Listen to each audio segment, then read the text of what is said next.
In front of me is OUKITEL WP36, and today I would like to show you how you can rename it.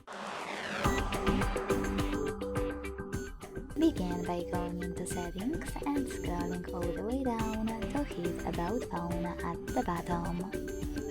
Then select device name under basic info, and finally type in wherever you want to.